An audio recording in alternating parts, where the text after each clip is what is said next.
जी students, हमारा जो आज का टॉपिक है वो हमारे पास है लर्निंग। कि लर्निंग क्या होती है। देखो, आप लोगों ने नॉर्मल आर्टिफिशियल इंटेलिजेंस देखी है कि हम इंटेलिजेंस कहते किसे हैं। हमने सर्च स्पेस देखी, फिर हमने कंस्ट्रेंट सेटिस्फेक्शन प्रॉब्लम्स देखी और उसके बाद फिर हमने लॉजिक बिल्डिंग देखी। तो ये सब कुछ करने के बाद आज जो चीज़ हम कंसिडर करने जा रहे हैं वो है लर्निंग। देखो, ये एक ना आर्टिफिशियल इंटेलिजेंस की ना एक न्यू टाइप है। न्यू टाइप मतलब आप ये समझ लो कि एक ऐसा सिनेरियो है, मतलब जिसमें ना मशीन खुद चीज़ों को लर्न करना शुरू कर देती है। आपने देखा होगा कि ह्यूमन जो है ये चीज़ों को लर्न करता है, जैसे कि हम लोग करते हैं। आप कोई भी चीज़ बचपन से सीखते आते हो, आप उस चीज़ को लर्न करते हो, मतलब उसके रिलेटेड डाटा आपके माइंड में फिक्स होना शुरू हो जाता है और कोई ना कोई लर्निंग प्रोसेस आप परफॉर्म कर रहे होते हो। अच्छा, अब एक चीज़ जो यहाँ पे देखने वाली है कि ये लर्निंग दरअसल है क्या। लर्निंग हमारे पास एक प्रॉपर डेफिनेशन आपको बुक से मिल जाएगी, आप वहाँ से जाके देख सकते हो। लर्निंग दरअसल हमारे पास एक प्रोसेस होता है, एक ऐसा प्रोसेस है जिसके थ्रू हम नोन एग्जाम्पल्स या अननोन एग्जाम्पल्स के ऊपर कोई चीज़ लर्न कर रहे होते हैं। मतलब एक ऐसे प्रोसेस से गो थ्रू हो रहे होते हैं कि अगर दोबारा वो चीज़ हमारे सामने आए तो हमें उसका पता हो। सो ये हमारे पास एक लर्निंग प्रोसेस होता है। लर्निंग हमारे पास कई एक तरह की होती है, ये हम आगे चल के देखते हैं कि कौन कौन सी टाइप की लर्निंग है।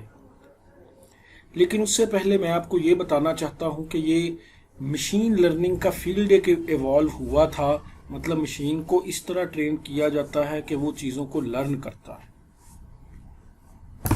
आपने देखा होगा कि कई एक तरह के आप सॉफ्टवेयर यूज़ करते हो, जैसा कि एप्पल सीरी आप यूज़ करते हो। एक एप्लीकेशन है जो क्या करती है कि आप कोई भी उसको चीज़ बताते हो या कोई भी आप उससे बात करते हो, मतलब आपका एक स्पीच रिकग्निशन असिस्टेंट है, एक इंटेलिजेंट असिस्टेंट है। आप उससे कोई चीज़ पूछो तो वो आपको इन रिस्पॉन्स कोई चीज़ देता है और वो बोल के आपको बताता है। इवन के टेक्स्ट आपके पास स्पीच हो तो उसको टेक्स्ट में भी कन्वर्ट कर देता है।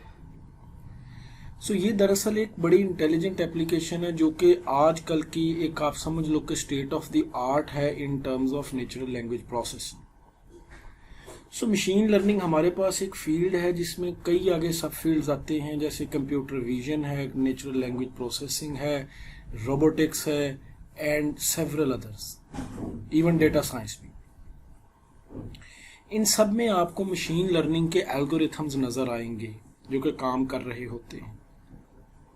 और आजकल मशीन लर्निंग वो एप्लीकेशन जो कि खुद कार जिनमें लर्निंग होती है, जिनमें सेल्फ लर्निंग प्रोसेस होता है, उन चीज़ों को आजकल ज़्यादा आप समझ लो कि सोसाइटी में डोमिनेंस हासिल है। उसकी वजह सिर्फ और सिर्फ ये है कि चीज़ें अब कन्वेंशनल एआई से निकल कर लर्निंग की तरफ आ गई हैं कि उन्होंने लर्न करना शुरू कर दिया है।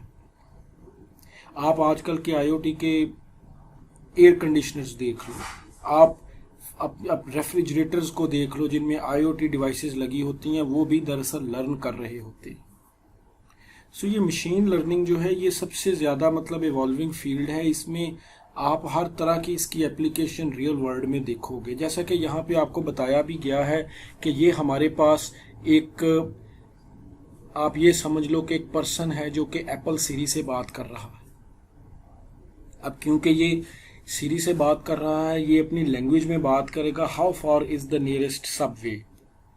अब जैसे ही इसने ये बात बताई, सीरी ने इसको डिजिटल को कन्वर्ट कर दिया। मतलब पहले इसको एक एनालॉग सिग्नल मिला, वो सिग्नल डीकोड हुआ with the help of machine learning. ये कोई neural network is a type of advance machine learning algorithms. So उसकी बेस के ऊपर इसने लर्न करते हुए ये आगे मूव कर गया। मतलब एक एनालॉग डाटा को पहले डिजिटल डाटा में कन्वर्ट किया, फिर उसके ऊपर कोई प्रोसेसिंग की, फिर उसके ऊपर कोई ना कोई मॉडल लगाया और लगाने के बाद कोई ना कोई सीरी आपको आउटपुट देगा। ये कंप्लीट एक जो प्रोसेस मैंने आपको यहाँ पे बताया है, ये दरअसल एक मशीन लर्निंग का प्रोसेस है। This is a type of a machine learning process.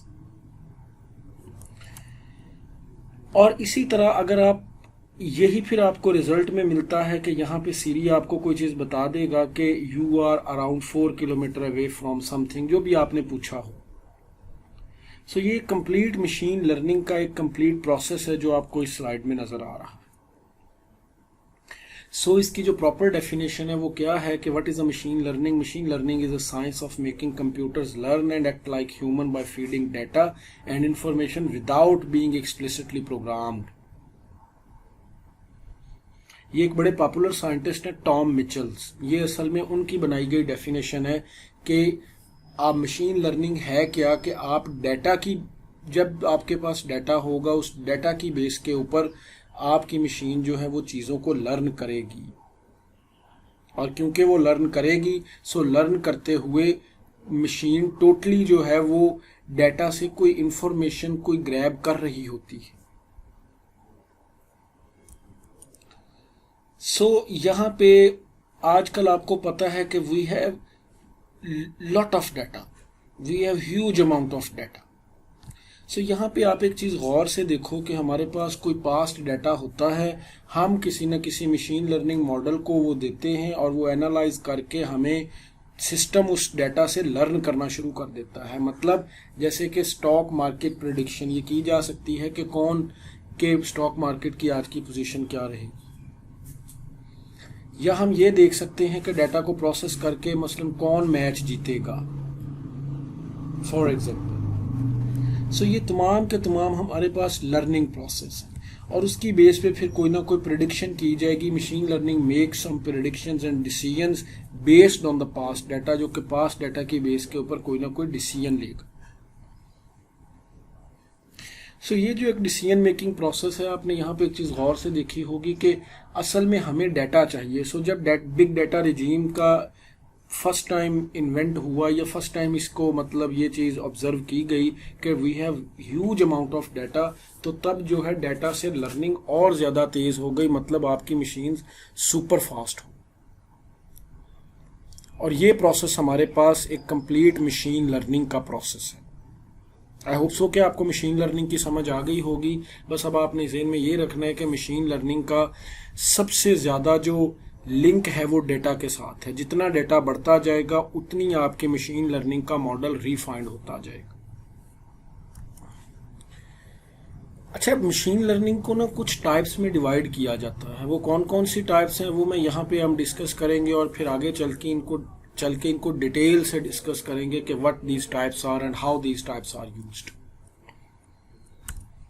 सो एक तो हमारे पास मशीन लर्निंग की टाइप्स होती है सुपरवाइज लर्निंग। ये दरअसल मशीन लर्निंग की तो टाइप क्या कहनी, इसको आप कहो कि ये लर्निंग की टाइप्स हैं।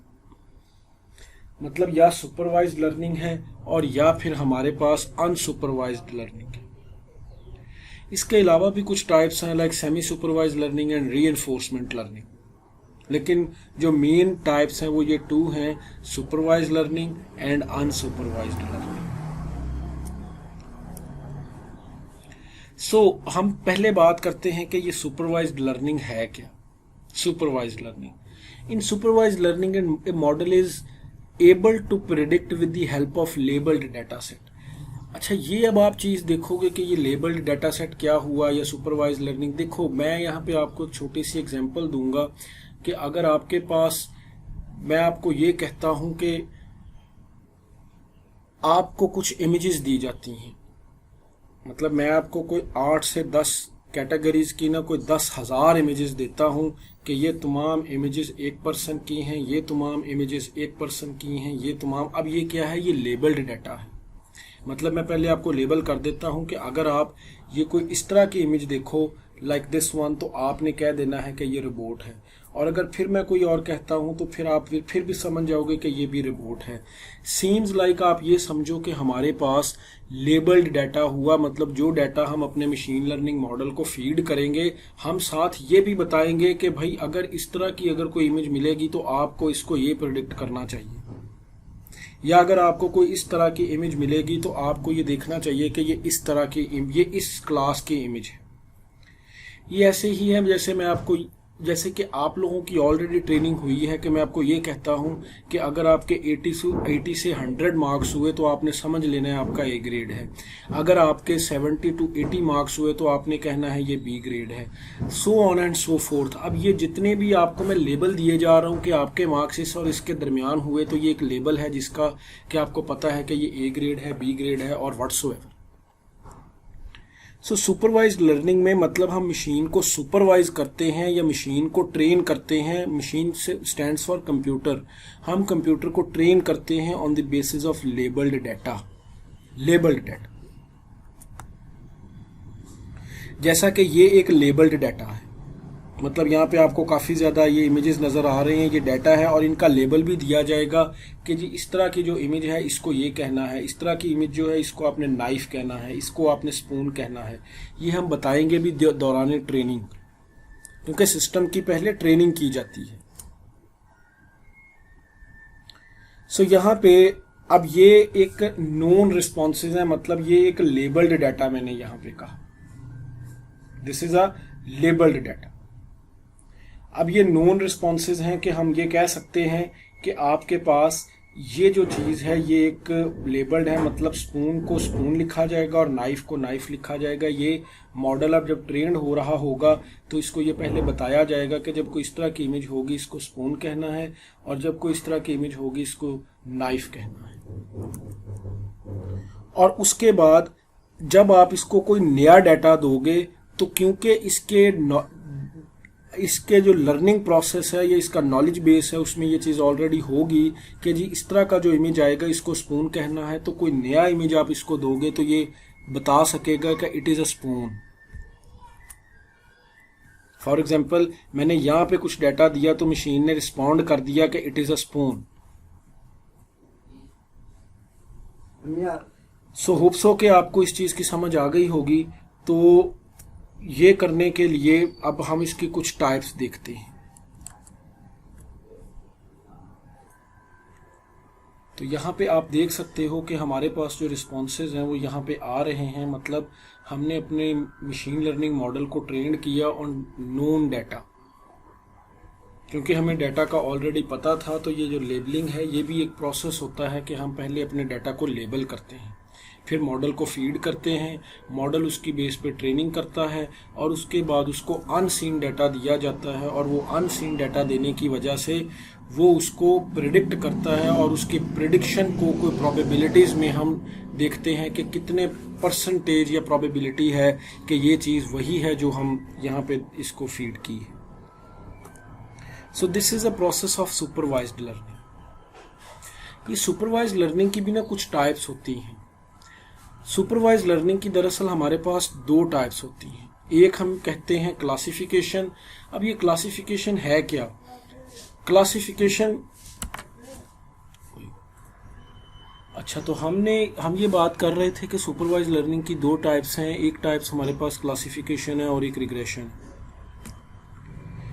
और मैंने आपको एक एग्जांपल भी पहले दी है कि दरअसल ये होता क्या है। तो यहाँ पे जब हम क्लासिफिकेशन करते हैं तो हमारे पास कुछ नंबर ऑफ क्लासेस दी जाती हैं। अब क्लासेस आप किसे कहोगे? फॉर एग्जांपल हम कोई ऐसा एक क्लासीफायर बनाना चाहते हैं जो कि ये बताएगा कि क्या इस इमेज में कोई ऑब्जेक्ट, फॉर एग्जांपल कैट्स या समथिंग लाइक दिस, कोई इस तरह का ऑब्जेक्ट है कि नहीं है, यस और नो। हमने ये दो क्लासेस बना ली, ये दो क्लासेस। और इसी तरह ट्रू और फॉल्स, जैसा कि ये सबसे ज़्यादा इसकी एग्जांपल है कि हमारे पास स्पैम नॉट स्पैम, मतलब जब आपके पास ईमेल्स आती हैं तो या वो ईमेल स्पैम होती हैं या वो ईमेल स्पैम्स नहीं होती। तो ये भी हमारे पास एक क्लासिफिकेशन की एग्जांपल है। क्लासिफिकेशन दरअसल हमारे पास एक सुपरवाइज लर्निंग की ही टाइप है जिसमें तमाम क्लासेस के रिलेटेड इमेजेस दे दिए जाते हैं और आपका जो एल्गोरिथम है उनको लर्न करता है और लर्न करने के बाद वो प्रेडिक्ट करता है कि ये कौन सी क्लास का इमेज है। जैसे कि बड़ी पॉपुलर एग्जांपल है कैंसर का, कि कैंसर की कौन सी टाइप है, मैलिग्नेंट टाइप है या बिनाइन टाइप है। ये भी एक क्लासिफिकेशन एल्गोरिथम है। और जितनी भी कैंसर के रिलेटेड प्रॉब्लम सॉल्व की जाती हैं यूजिंग मशीन और डीप लर्निंग, वो तमाम के तमाम कोई क्लासेस मतलब कोई इसी तरह के क्लासीफायर्स उनमें बनाए जाते हैं। अब आप ज़हन में रखो कि क्लासिफिकेशन एल्गोरिथम वो होते हैं, या क्लासिफिकेशन वो सुपरवाइज लर्निंग की टाइप है जिसकी आउटपुट हमेशा कोई ना कोई क्लास होगी, कोई ना कोई डिस्क्रीट आउटपुट होगी।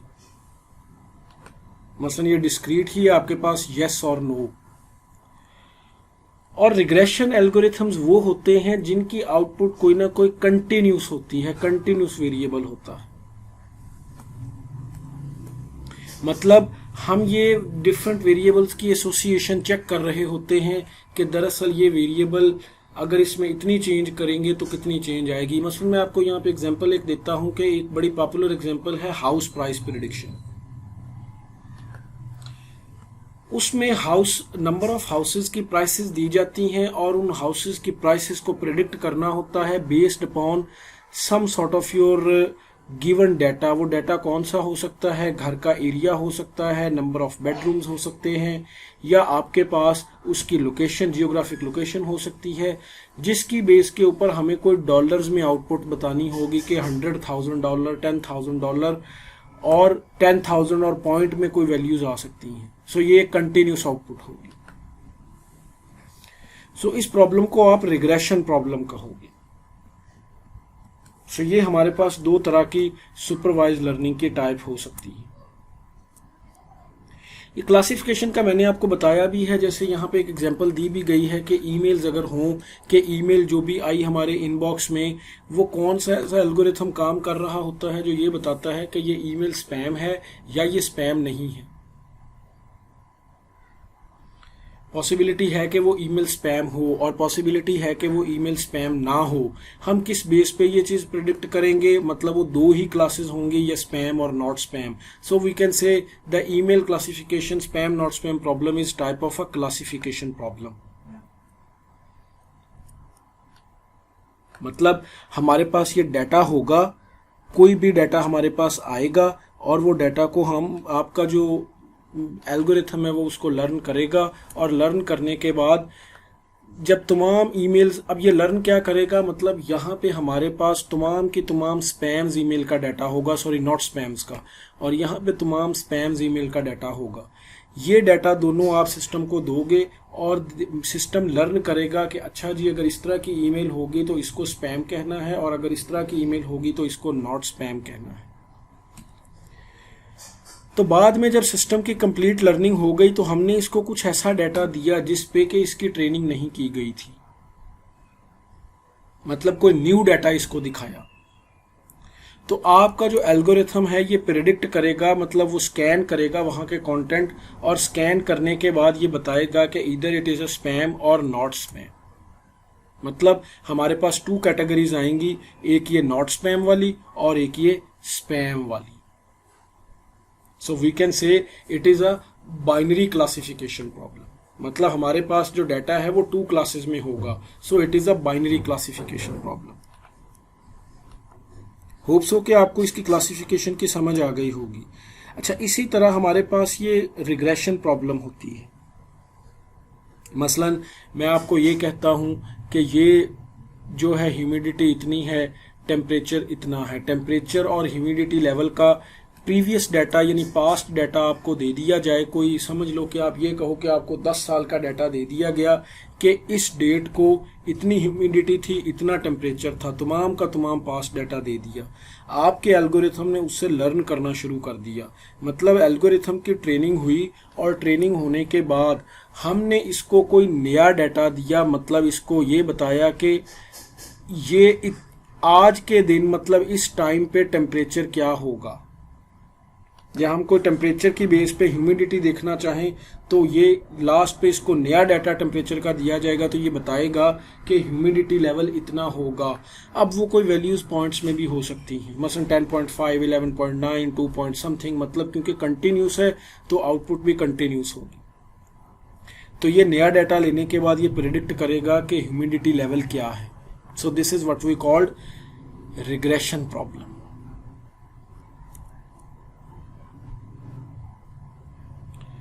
सो ये जो सुपरवाइज्ड हमारे पास होता है ना सुपरवाइज्ड लर्निंग, ये कई जगहों पे यूज़ होती है। मतलब इसको अप्लाई आजकल तो ये काफ़ी पॉपुलर है, कई प्रॉब्लम्स को सॉल्व करने के लिए यूज़ हो रही है। मतलब आपके डिजिटल जो ये विजुअल असिस्टेंट से लेकर डॉक्टर से लेकर हमारे पास जितने भी ये बड़े बड़े बिजनेसेस हैं वो तमाम के तमाम सुपरवाइज लर्निंग में जा चुके हैं। मतलब सबसे ज़्यादा ये रेडियोलॉजी में यूज़ होती है इमेज क्लासिफिकेशन के लिए, कि क्या किसी पर्सन को कोई ट्यूमर है या उसको कोई ऐसी चीज़ है कि नहीं, और अगर है तो वो ट्यूमर की कौन सी टाइप है। इमेज क्लासिफिकेशन ये रिस्क असेसमेंट के लिए यूज़ होती है। मतलब तमाम डाटा दे दिया जाए और ये बताए कि क्या इसमें रिस्क है कि नहीं है, या लेवल ऑफ रिस्क क्या है, किस डिग्री का रिस्क है, ये उसके लिए यूज़ होता है। ये ज़्यादातर हमारे पास जो ये स्टॉक मार्केट है उसमें यूज़ किया जाता है, या ज़्यादातर इसको बैंक्स यूज़ करते हैं फॉर फ्रॉड डिटेक्शन। मतलब तमाम एटीएम्स का रिकॉर्ड दे दिया जाए, फाइनेंशियल ट्रांजैक्शन की हिस्ट्रीज दे दी जाएं और तमाम किस्म का डाटा दे दिया जाए, तो ये पता चलेगा कि क्या इस यहाँ पे पॉसिबिलिटी है फ्रॉड होने की, कोई फ्रॉड ट्रांजैक्शन हुई है कि नहीं हुई, even it is a fraud transaction और not. So this is a fraud detection. Third one is your visual recognition. Visual recognition is the most popular. आपने गूगल ड्राइव कार का नाम सुना होगा। गूगल ड्राइव कार क्या करती है कि वो जब अपने मतलब because it is a driver less car, जब वो रोड पे जाती है तो वो विजुअल रिकग्निशन कर रही होती है सेम लाइक अ ह्यूमन, जैसे ह्यूमन की विजुअल रिकग्निशन होती है। और उस बेस पे ये बताया जाता है कि क्या गाड़ी मतलब सही डायरेक्शन में जा रही होती है और तमाम रिस्क और तमाम जो है वो ऑब्जेक्ट्स को रिकग्नाइज कर रही होती है। This is a visual recognition.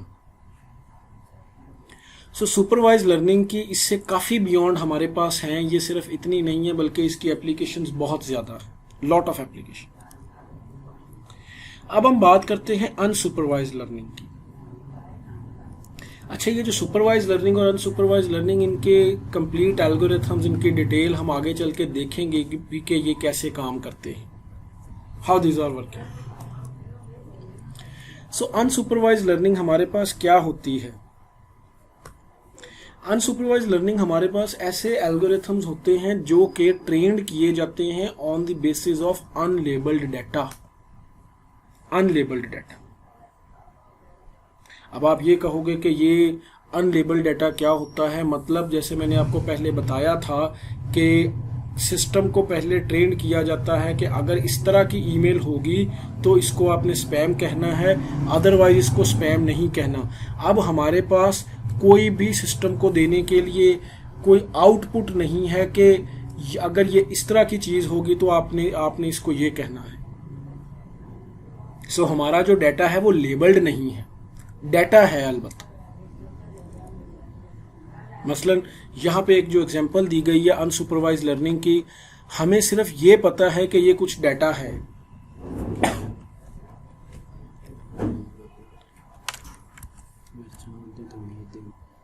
तो ये अगर हमारे पास डाटा दिया गया हो और हमने ये कहना हो कि ये किस टाइप का डाटा है, तो हमारे पास कोई इनके लेबल्स नहीं हैं जो कि पहले केस में हमारे पास थे। और मैंने आपको बताया भी था कि हमने इन तमाम चीज़ों को स्पून कहा था और किसी को नाइफ कहा था, मतलब क्लासेस थी। तो अगर अब डाटा ये मैं देता हूँ, मतलब ये पैटर्न रिकग्निशन मॉडल है, ये इसका पैटर्न रिकग्नाइज करेगा और इसकी एक क्लास खुद से बना देगा। मतलब ये क्लास प्रिडिक्ट नहीं करेगा, लेकिन अगर आप इसको कोई डाटा दोगे तो ये बता देगा कि ये डाटा कुछ इस क्लस्टर से मिलता जुलता है, मतलब इसका पैटर्न इससे मिलता जुलता है। और वो इन रिस्पॉन्स इन चीज़ों को सेग्रीगेट कर देगा, मतलब सेपरेट कर देगा कि ये देखो ये डाटा सेपरेट है, ये डाटा सेपरेट है। मतलब सिमिलर शेप्स जो एक जैसी मिलती जुलती होंगी उनको आप सेपरेट कर दोगे। So this is what we called unsupervised learning. अच्छा, जिस तरह हमारे पास सुपरवाइज लर्निंग की कुछ टाइप्स थी, इसी तरह हमारे पास अनसुपरवाइज लर्निंग की भी कुछ टाइप्स हैं। अनसुपरवाइज लर्निंग की भी बेसिकली दो टाइप्स होती हैं। एक तो इसकी टाइप होती है क्लस्टरिंग। क्लस्टरिंग अब क्या है? The method of dividing the objects into clusters which are similar between them and dissimilar to the objects belonging to another cluster.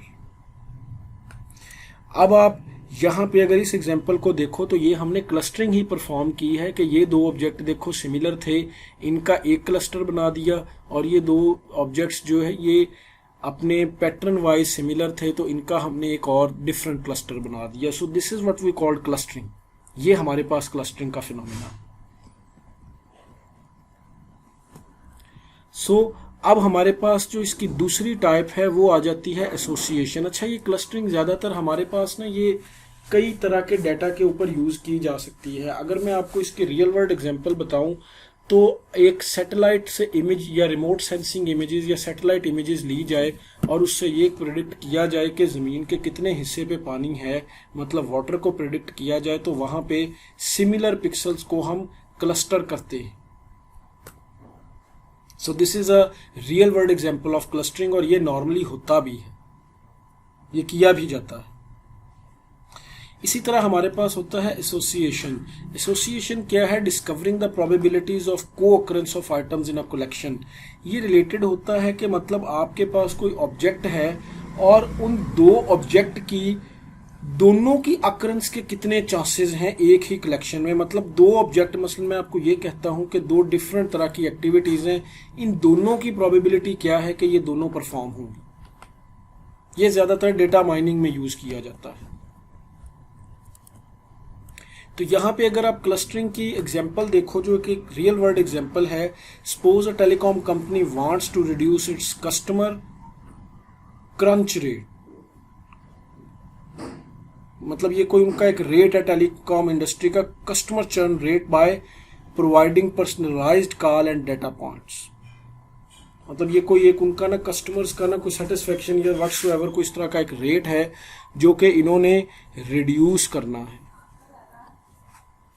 और वो रिड्यूस करेंगे पर उनकी कॉल्स की बेस के ऊपर वो तमाम जो डाटा है उसको इकट्ठा करेंगे और डिफरेंट कस्टमर्स को ग्रुप अप करेंगे.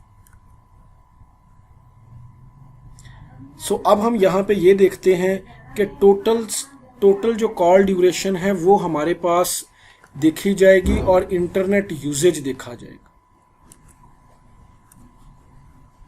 मतलब हम यहाँ पे टोटल कॉल्स देखेंगे और इंटरनेट यूजेज देखेंगे, और उसकी बेस के ऊपर तमाम कस्टमर्स को हम, मतलब आपका सिस्टम लर्न करेगा, और लर्न करते साथ ही वो क्या करेगा, वो उनको एक जगह पे क्लस्टर कर देगा. मतलब ये तमाम बी के रिलेटेड जिनमें डिफरेंट जो सिमिलर कॉल रेट और सिमिलर इंटरनेट यूजेज, ये ए का क्लस्टर कस्टमर्स का, और ये कॉल ड्यूरेशन और इंटरनेट के यूजेज के हिसाब से सी का क्लस्टर. सो ये हमने क्लस्टरिंग का एल्गोरिथम परफॉर्म किया है. The model segments the customers with similar trades. मतलब हमने तमाम कस्टमर्स को जिनके ट्रेड्स एक दूसरे से मिलते जुलते हैं, हमने उनको ग्रुप अप कर दिया है एक जगह पे. This is what we called clustering. And low call duration and hence the company offers them the best plans. मतलब कस्टमर को उनके कॉल यूजेज और इंटरनेट यूजेज, मतलब कॉल ड्यूरेशन और इंटरनेट यूजेज कितना वो कस्टमर करता है, उसकी बेस के ऊपर उनको कोई नए प्लान कंपनी रिकमेंड कर सकती है कि आप ये वाला प्लान यूज करो. This is also a real time example of your unsupervised learning. अच्छा, एसोसिएशन क्या है? एसोसिएशन हमारे पास सॉर्ट ऑफ लाइक कि ये कस्टमर 1 है, ये चीज खरीदता है bread, milk, fruits and wheat, और कस्टमर 2 है, ये भी कुछ इस तरह की चीजें खरीदता है. मतलब इसने फ्रूट्स की जगह पे राइस खरीद लिया और वीट की जगह पे इसने बटर खरीद लिया. अब कस्टमर इन दो की बेस के ऊपर अगर मैं आपको ये कहूं कि जो कस्टमर ये ब्रेड खरीदता है या ये दो चीजें खरीदता है, कितने चांसेस हैं कि वो राइस या फ्रूट या वीट या बटर, इन तीन चारों में से कोई और चीज खरीदेगा. ये एसोसिएशन होती है. मतलब what is the probability of buying the rice और बटर द पर्सन और the customer who is already buying the bread and milk. So ये जो चीज़ है ये हमारे पास एसोसिएशन होती है, और ये सबसे ज़्यादा जितने भी आजकल आप ई कॉमर्स प्लेटफॉर्म देखते हो, ये उनमें यूज की जाती है। If new customer purchases bread he is likely to purchase milk too, मतलब कोई भी पर्सन जो ब्रेड खरीदेगा आने फ्यूचर में प्रिडिक्ट किया जा सकता है कि चांसेस हैं कि वो मिल्क भी खरीदेगा। This is sort of like association. अच्छा, इसकी कुछ एप्लीकेशंस भी होती हैं अनसुपरवाइज लर्निंग की। Areas where the unsupervise learning is used and that is your market basket analysis, semantic clustering, delivery store optimisation और identification of accident prone areas. मतलब ये वो तमाम हमारे पास एप्लीकेशंस हैं इसकी। वैसे तो मैंने आपको कुछ इसकी प्रिसिजन एग्रीकल्चर या रिमोट सेंसिंग में भी बता दी थी, लेकिन market basket analysis this is a type of algorithms जो कि इसकी बेस के ऊपर यूज किए जाते हैं, या जैसे कि हमने पहले देखा भी है। और सिमेंटिक क्लस्टरिंग ये ज़्यादातर ये नेचुरल लैंग्वेज प्रोसेसिंग में यूज़ होता है, मतलब ट्विटर माइनिंग या ट्रेंड माइनिंग के लिए कि पाकिस्तान या किसी भी कंट्री में इस वक्त सबसे ज़्यादा क्या चीज़ डिस्कस हो रही है, वो सिमेंटिक्स की बेस के ऊपर लोगों को ग्रुप अप करता है और क्लस्टर्स बनाता है। इन द सेम वे हमारे पास डिलीवरी स्टोर ऑप्टिमाइजेशन होती है कि मतलब आपका जो डिलीवरी स्टोर है उसमें क्या चीज़ होनी चाहिए, वाई, बिकॉज लोग क्या चीज़ ज़्यादा खरीदते हैं।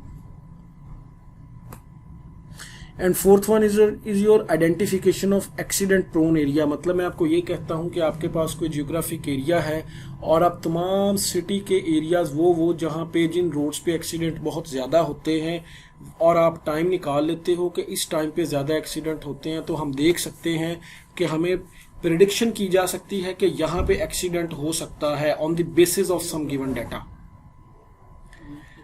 सो ये हमारे पास अनसुपरवाइज लर्निंग की एक टाइप है। होप कि आप इसको समझ गए होंगे। मैं यहाँ पे थोड़ी सी इसकी रिकैप आपको दे देता हूँ कि जो हमारे पास सुपरवाइज लर्निंग होती है uses known and labelled data as input supervise, और इसी तरह जो अनसुपरवाइज्ड होगी इसमें हमारे पास uses unlabelled data as input. Supervise learning has a feedback mechanism. Feedback मतलब इसमें प्रॉपरली बैक प्रोपेगेट हो रहा होता है, ये हम आगे चल के देखेंगे, और बैक प्रोपेगेशन के बाद मतलब वो फीडबैक एक सिग्नल मिलता होता है, जबकि अनसुपरवाइज लर्निंग में कोई फीडबैक मैकेनिज्म नहीं होगा।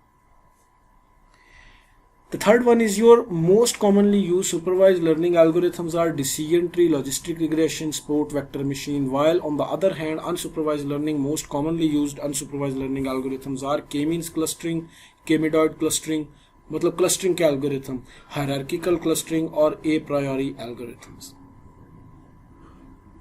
सो ये है क्या, ये हम आगे चल के इसको मैं आपको डिटेल से बताऊंगा। अब हम कुछ अपने एल्गोरिथम्स भी देखेंगे, लेकिन मैं आपको यहाँ पे एक एग्जांपल सॉल्व करवाऊंगा प्रॉपरली के मीन्स की और के मिडॉइड क्लस्टरिंग की। हम आगे चल इन अनसुपरवाइज लर्निंग और ये बैक प्रॉप सब कुछ देखेंगे। So that's for today's lecture. Till next lecture, thank you.